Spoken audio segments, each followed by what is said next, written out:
Waalaikumsalam warahmatullahi wabarakatuh.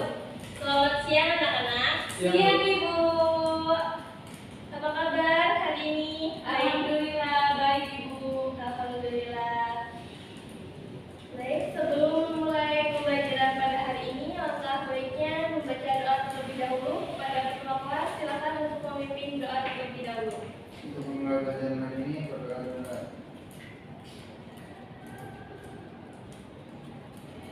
Selesai. Baik, Ibu akan mengecek kehadiran anak-anak terlebih dahulu.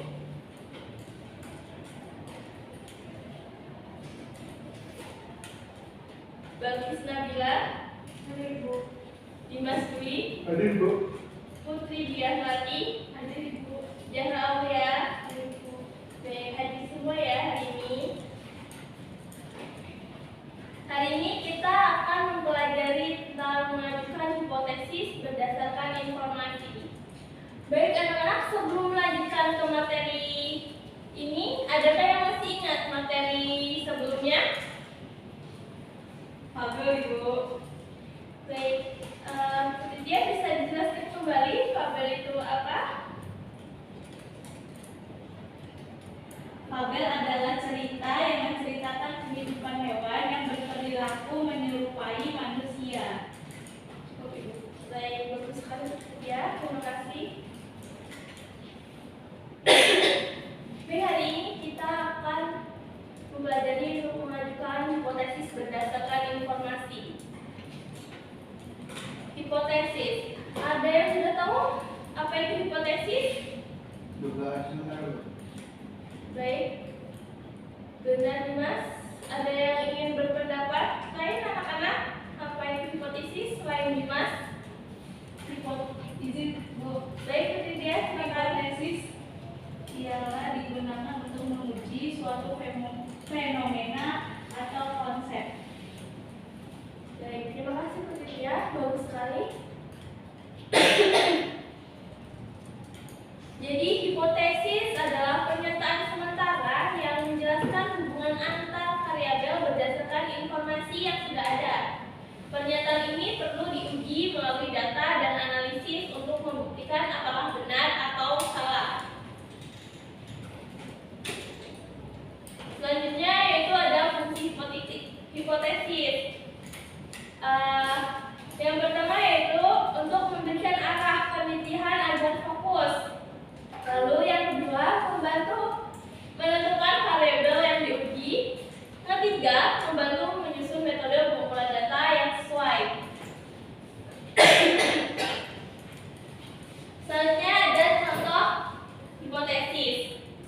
Jika anak-anak ingin tahu apakah belajar malam hari berpengaruh terhadap nilai ujian, hipotesisnya seperti ini. Hipotesis 0.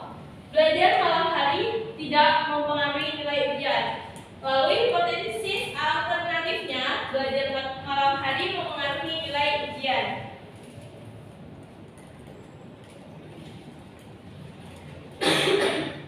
Selanjutnya yaitu ada jenis-jenis hipotesis. Ada 3 jenis hipotesis. Yang pertama hipotesis 0, lalu yang kedua hipotesis alternatif, dan yang ketiga hipotesis deskriptif. Hipotesis ini 0 ini merupakan pernyataan bahwa tidak ada hubungan atau pengaruh antar variabel. Lalu yang hipotesis 0 ini digunakan untuk menguji simulasi awal. Contohnya seperti tidak ada hubungan antara durasi tidur dan dengan prestasi belajar. Lalu yang kedua yaitu hipotesis alternatif. Hipotesis alternatif ini merupakan pernyataan yang menunjukkan ada hubungan atau pengaruh antar variabel. Contohnya seperti ada hubungan antara durasi tidur dengan prestasi belajar. Selanjutnya yang terakhir yaitu ada hipotesis deskriptif. Hipotesis deskriptif ini digunakan untuk mendeskripsikan fenomena tertentu tanpa meneliti hubungan antar variabel. Contohnya, sebagian besar mahasiswa kurang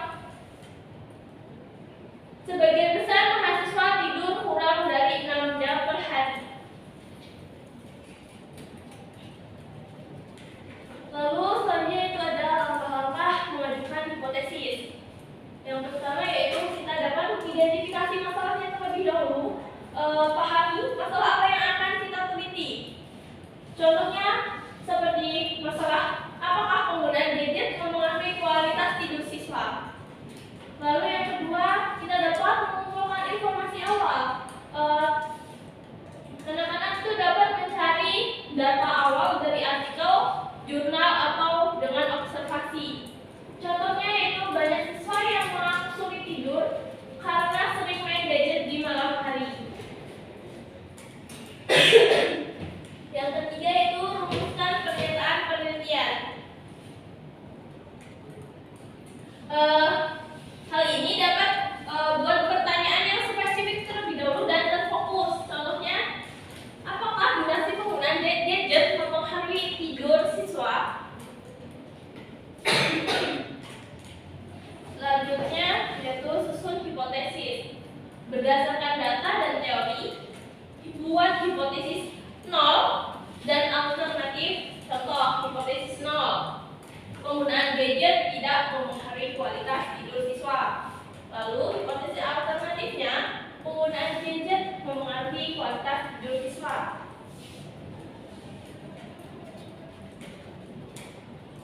Selanjutnya yaitu ada ciri-ciri hipotesis. Ada 4 ya ciri-ciri hipotesis itu ada logis, dapat diuji, spesifik, dan sederhana. Maksud dari logis itu yaitu berdasarkan teori atau fakta yang ada. Selanjutnya dapat diuji. Jadi hipotesis ini tuh bisa diuji menggunakan data atau metode penelitian yang jelas. Halnya itu spesifik. Spesifik ini dalam hipotesis ini pernyataannya itu harus jelas atau tidak membingungkan seperti itu. Lalu sederhana yaitu tidak terlalu rumit sehingga mudah untuk dipahami.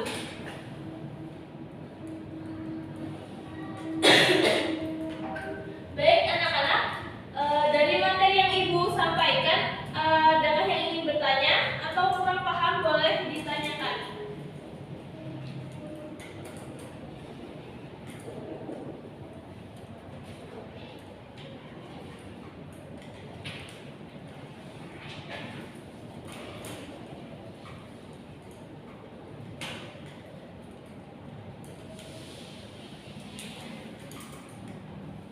Ibu izin bertanya. Baik, Putri Dia, silakan. Mengapa pertanyaan dari hipotesis ini harus jelas, Ibu?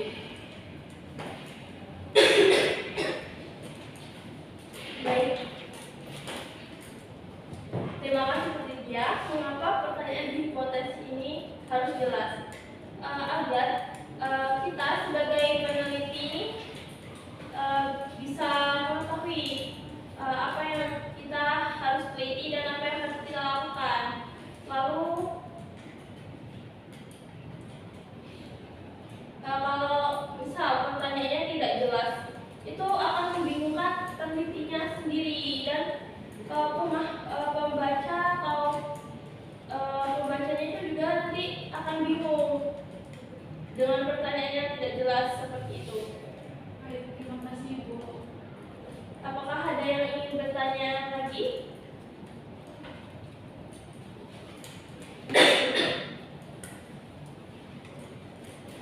Cukup dulu. Cukup Ibu. Baik. Baik, di sini Ibu akan memberi penugasan ya terhadap kalian. Jadi ini tugasnya tugas kelompok. Silakan kalian bentuk kelompok. Satu kelompok berisi 2 orang. Jadi Ibu bacakan. Jadi tugasnya itu setiap kelompok memilih salah satu fenomena atau topik penelitian. Selanjutnya kalian itu mengidentifikasi informasi awal yang relevan. Lalu kalian menyusun hipotesis penelitian, baik hipotesis 0 maupun hipotesis alternatif. Lalu kalian menjelaskan alasan atau dasar teori dari hipotesis yang diusulkan. Ibu sudah ada contoh topik yang bisa kalian pilih. Yang seperti yang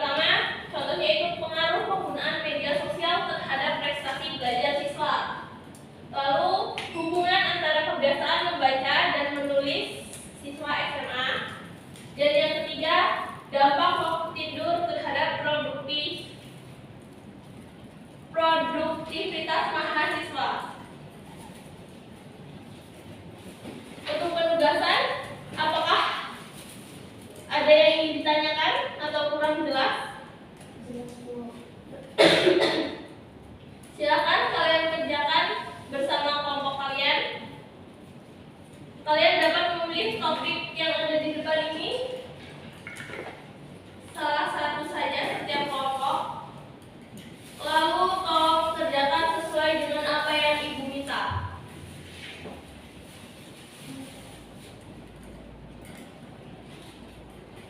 Ini dikerjakan sekarang Ibu.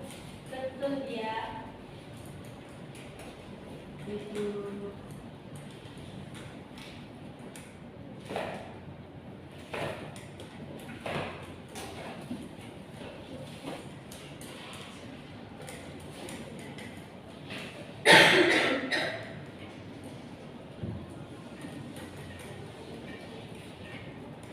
Wes, nanti kan wes. Satu, dua, tiga biar tidak sama wes. Tiga. Tiga, oke.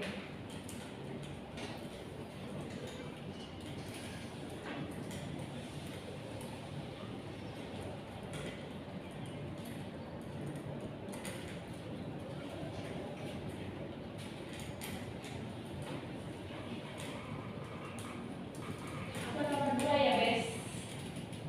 Boleh. Boleh, silakan bebas kalian untuk memilih topik yang akan dibahas. Ini nggak boleh sama ya, Bu? Ya, setiap kelompok harus beda topik. Maaf, Ibu. Satu kelompok ini kelompok. Iya. Terima kasih, Bu. Baik, bagi bersama.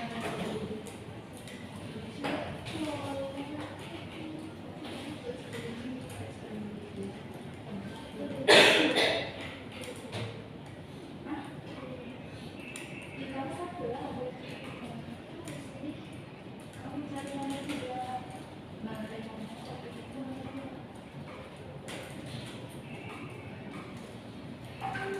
Jadi kalian pilih salah satu topik yang ada di depan. Tapi kan soalnya Lalu kalian bisa mengerjakan yang pertama mengidentifikasi informasi awal, lalu menyusun hipotesis penelitian, baik hipotesis nol atau hipotesis alternatif. Lalu kalian jelaskan alasan atau dasar dari hipotesis yang kalian ajukan.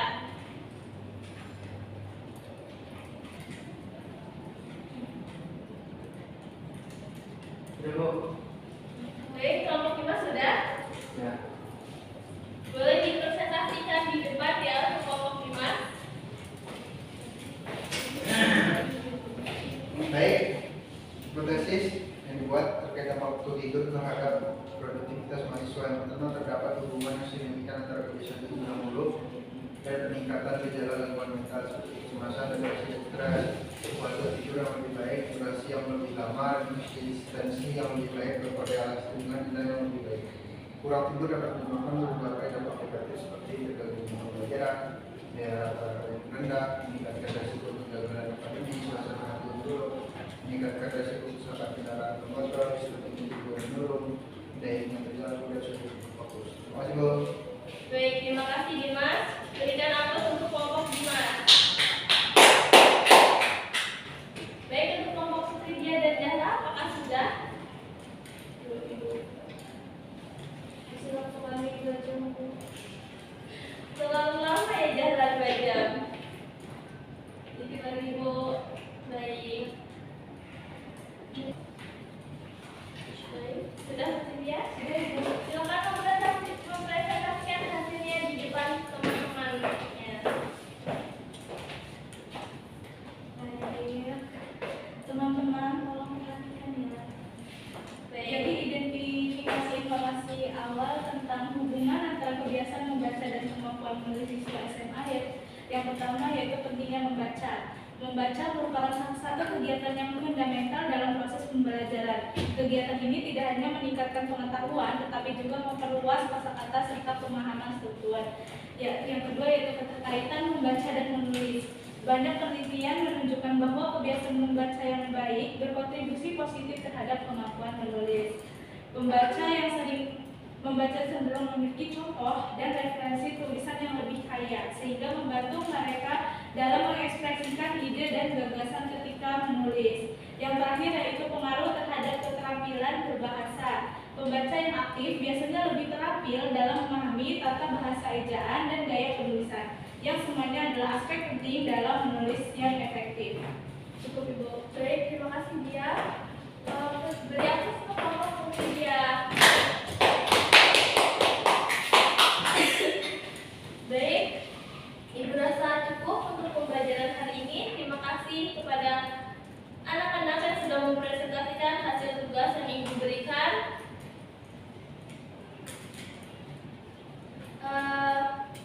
Anak-anak, silakan siapa yang bisa merefleksikan pembelajaran pada hari ini? Bebas dulu. Ya bisa Bu. Saya baik, itu dia, silakan. Kesimpulan pada materi hari ini yaitu hipotesis adalah pernyataan sementara yang menjadi dasar dalam penelitian untuk menguji hubungan antara variabel. Proses mengajukan hipotesis dimulai dari identifikasi masalah, pengumpulan informasi awal, hingga perumusan dan validasi hipotesis. Hipotesis yang baik harus logis, spesifik, dapat diuji dan sederhana. Dengan adanya hipotesis, penelitian menjadi lebih fokus, terarah, dan efisien dalam mengumpulkan data yang relevan serta menarik kesimpulan yang bermakna. Penelitian yang dimulai dengan hipotesis yang tepat merupakan langkah awal yang penting untuk menghasilkan temuan yang valid dan bermanfaat. Baik, terima kasih Putri dia. Berakhir sudah ya pembelajaran kita pada hari ini, belajar mengenai mengajukan hipotesis. Baik, Ibu rasa cukup ya anak-anak. Silakan kalian pelajari lagi di rumah karena minggu depan kita akan melakukan ujian akhir semester. Baik, Ibu cukupkan. Untuk ketua kelas, silakan memimpin doa untuk menutup pembelajaran pada hari ini. Untuk menutup pembelajaran hari ini, berdoa mulai. Doa selesai. Baik, terima kasih anak-anak semuanya. Ibu akhiri, wassalamualaikum warahmatullahi wabarakatuh. Waalaikumsalam warahmatullahi wabarakatuh. Terima kasih Ibu. Baik, terima kasih kembali anak-anak.